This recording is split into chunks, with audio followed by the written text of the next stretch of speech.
Assalamualaikum, selamat datang di Reviewin Aja. Nah, pada video sebelumnya kita sudah membahas alasan-alasan kenapa kita harus membeli Google Pixel 3a ini di tahun 2022. Nah, pada video kali ini kita juga akan membahas alasan-alasan kenapa kita jangan membeli Google Pixel 3a di tahun 2022. Langsung aja kita masuk ke pembahasannya. Yang pertama alasannya adalah email. Email merupakan suatu hal yang sangat penting ya, karena kalau HP kita emailnya terblokir, maka HP kita tidak akan bisa menerima sinyal dari provider manapun. Nah, karena Google Pixel 3a ini bukan HP yang resmi diluncurkan di Indonesia, maka ada kemungkinan beresiko emailnya bisa terblokir. Kecuali teman-teman beli dari luar negeri lalu membayar pajaknya di bea cukai, ya mungkin bisa lah ya emailnya itu diaktifkan. Tapi HP yang beredar di Indonesia ini kan rata-rata HP second yang kita nggak tahu ya emailnya itu aman atau enggak. Jadi menurut saya sih kalau beli HP ini tipsnya adalah teman-teman tanya langsung aja ke sellernya apakah emailnya aman atau enggak, atau emailnya itu punya garansi atau enggak. Syukur-syukur garansinya itu seumur hidup ya, jadi aman buat dipakai. Lalu teman-teman yang pengen tahu apakah email HP-nya itu terdaftar atau enggak secara resmi di Kemenperin, itu gampang caranya.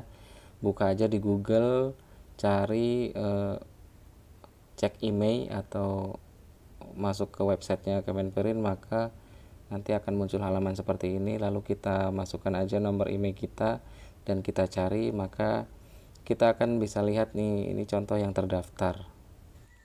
Kemudian alasan yang kedua adalah kecerahan layarnya. HP Google Pixel 3a ini memang memiliki layar panel OLED yang memiliki warna yang sangat gonjreng dan ketajaman layar yang sangat baik. Akan tetapi HP ini memiliki sedikit kekurangan, yaitu pada brightness atau kecerahan layarnya ya. Jadi pada kondisi kita bawa HP ini keluar ruangan atau di bawah sinar matahari langsung, maka kita agak kesulitan untuk melihat layarnya atau melihat tampilan gambar pada layarnya. Maka solusinya ya harus kita mentokin dulu ke pengaturan brightnessnya yang maksimal, baru HP ini bisa menampilkan gambar pada layarnya dengan jelas. Tapi buat teman-teman yang jarang menggunakan HP di luar ruangan atau di bawah sinar matahari langsung, masalah seperti ini sih nggak terlalu berarti ya. Selanjutnya adalah alasan yang ketiga, HP ini hanya memiliki single SIM card saja. Berbeda dengan HP-HP yang beredar secara resmi di Indonesia, itu rata-rata memiliki dual SIM card. Jadi buat teman-teman yang terbiasa menggunakan dual SIM, yang biasa menggunakan dua kartu sekaligus pada HP yang sama, jadi HP ini harus tetap dipertimbangkan apakah HP ini layak untuk dibeli, karena repot kalau harus ganti-ganti kartu. Kita lanjut, alasan yang keempat adalah HP ini memiliki pilihan RAM dan kapasitas storage-nya sangat terbatas.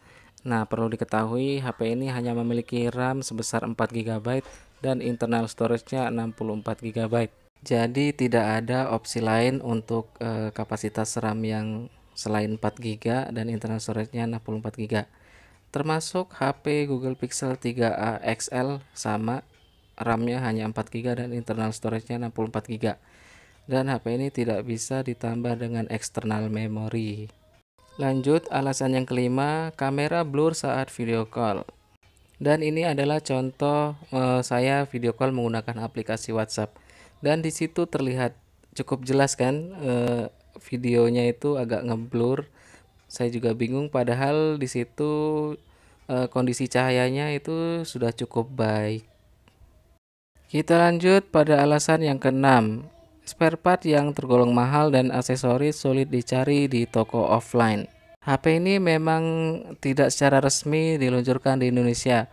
Jika terjadi kerusakan, maka agak kerepotan untuk membeli spare partnya karena rata-rata harus impor dari luar negeri. Dan selain itu, Untuk aksesorisnya juga sulit untuk dicari di toko offline. Selanjutnya, alasan yang ketujuh, HP ini hanya memiliki single kamera. Berbeda dengan HP merek lain yang sudah menggunakan dual kamera, triple kamera, atau quad kamera. Jadi HP Google Pixel 3a ini hanya menggunakan satu setup kamera saja. Nah, ini menurut pendapat saya secara pribadi ya. Misalkan HP ini menggunakan dual kamera saja, satu kamera utama dan satu lagi kamera ultrawide. Jadi ini lebih lengkap lagi gitu. Karena lensa ultrawide itu sangat bermanfaat sekali untuk foto-foto bersama seperti foto keluarga di ruangan yang agak sempit.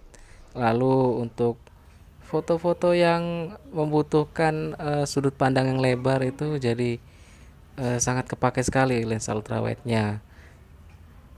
Selanjutnya, alasan yang ke-8 adalah kapasitas baterai yang tergolong kecil.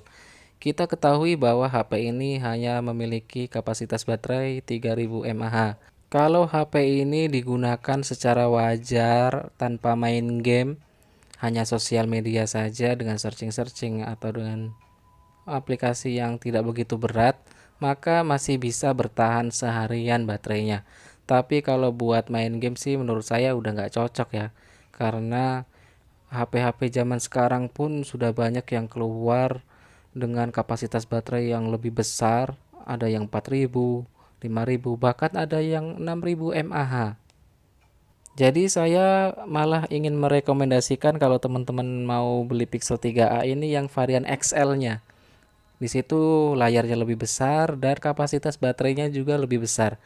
Kalau teman-teman masih ingin menggunakan Google Pixel yang versi hemat ya Google Pixel 3a XL itu yang menurut saya cukup worth it untuk dibeli. Alasan yang ke-9, HP ini menggunakan eMMC.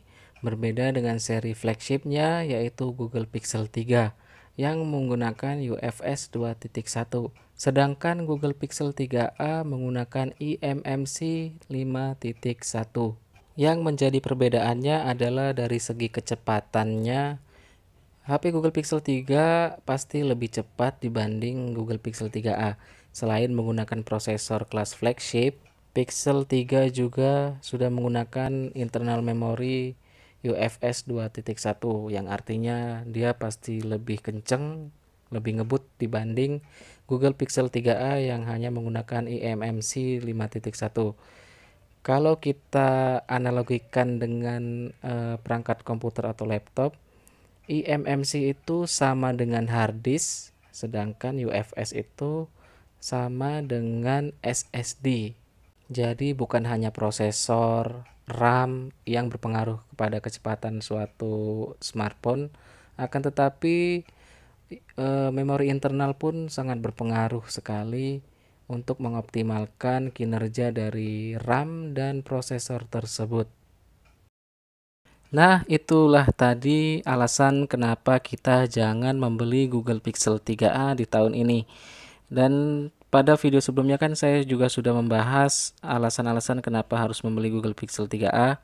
Sekarang ini tergantung teman-teman semua apakah tetap ingin membeli HP ini dengan pertimbangan alasan-alasan tadi atau ya udahlah nggak usah beli karena sudah tahu alasan-alasannya.